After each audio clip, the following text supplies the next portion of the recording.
Welcome to that Shuga moment, the show finale. We'll be talking love, sex, and money, and we'll be joined by Wizkid and Banky W from Nigeria, L-tido from South Africa, and Jemedari from Kenya. How you doing, young world? My name is Vanessa. Kool-Aid. And welcome to that show. I love women who pay the bills. If you want to pay for my rent, do that. If you want to take me out to eat, do that. If you want to pay for my flights across the world, I'm good. In fact, my number, +254. 07. Not necessary, not necessary. Now, speaking of that, I hate the idea that girls don't contribute financially in relationships. It's a horrible stereotype. If she's not paying for dinner, she's gonna make your dinner from scratch. Put in work. This stuff is not free. If we're going on a date, I need there to be options. So what you're saying is because you're paying for my dinner, I have to give you sex? No, I'm saying sex needs to be a viable option. If I ask you, yo, girl, what you think about me and you going back to your room, don't be like, oh my God. Like, really? Why does it have to be a transaction, though? Sex with me? Oh my God, I thought it was just a dinner. It needs to be an option if you don't have it. But don't look at me like you're shocked that I spent $3,000 on this salad of yours. Oh my God. And you're not trying to give me nothing.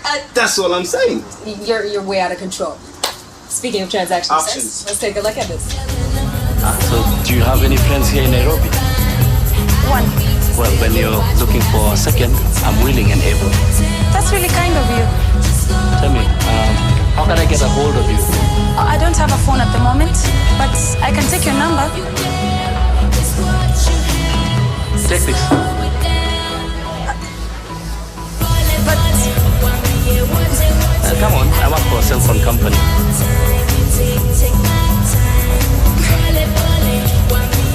Airtime, so you can call me tomorrow. okay, thank you. Well, all right, we're back. Listen, right now we're talking about transactional sex. Sex for gifts, or at least something for return, for getting some of that. But before we go into that conversation, to my left, I got 3 people I want to introduce. First of all, Charlene, who plays Keep It Pale in Shuga. We also have the sweet dude, Nick, who plays Angelo, right? Mr. EMA himself, Banky W, the cool dude.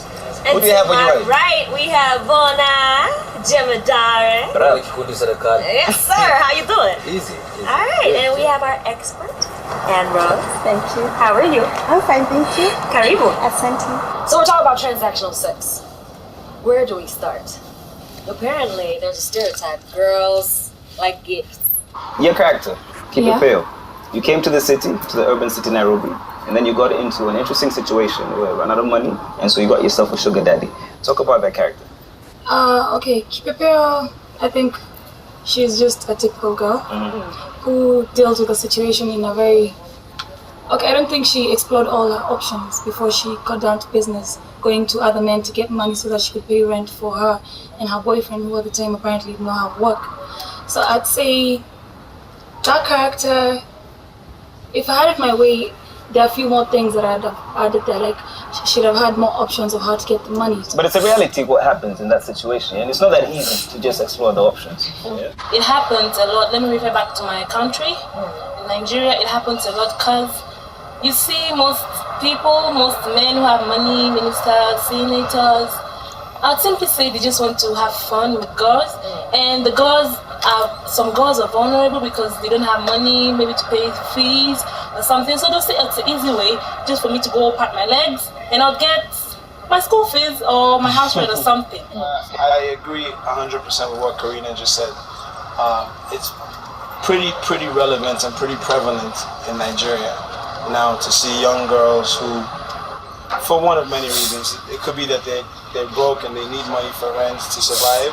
And some people just actually want to enjoy living the high life. And they want that Benz and they want that sky-rise apartment and they want that lifestyle. And this is the quickest way for them to get to it. And so they indulge in transactional sex. But why do you think there's a negative stereotype to that? What is wrong? Negative stereotype to what? To transactional sex? Transactional sex. This is a lady on campus. Everybody knows, okay, she got 5 sugar daddies. Why is that a problem? Fundamentally, sex should be something that's personal and intimate, and it should be a beautiful thing between 2 people. Once sex becomes business, once you start paying for sex, whether it's prostitution or transactional or whatever, it takes away from what it's supposed to be. Na leo unajaribu tu kusaidia jamii yako.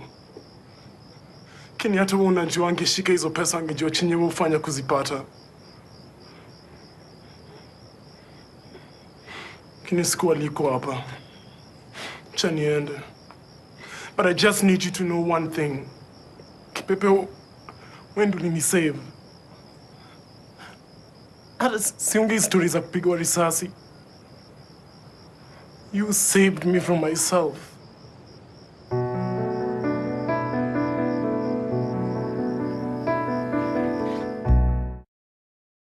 The thing I liked about the character Angela, especially with the whole transactional sex, when you looked at it, it brought about this basic core of humanity that every single person has. I mean, if you like someone and you find out that they're, you know, sleeping around for money or for grades or whatever the case may be, ultimately, because this is a person that you like, this is someone that you respect, but by you having so much respect for that person, you need to make them aware that they need to respect themselves. Mm-hmm. And what Angela was always all about was, not even just to keep Kipepeo, like the scenes we had with her, but even with all his friends, with Axe and the rest, the message he always brought out was, you need to have this certain level of self-respect. The fundamental, what I gathered from just the whole Shuga experience was, self-respect is where it all starts. It starts right there. Like if you can see yourself,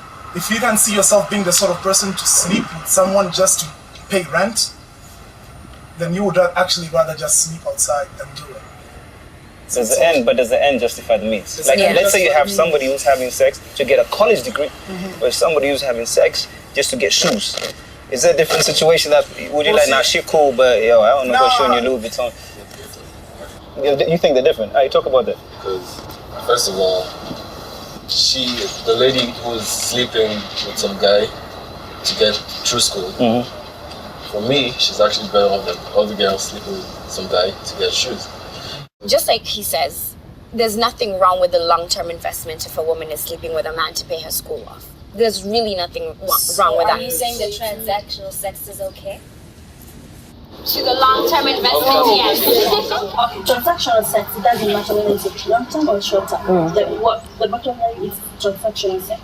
And I think the other thing is about when you're getting something, a gift for sex, it's very hard for you to even negotiate for condom use, because how are you going to start talking about condom use and this person is the one who's paying for his school fees?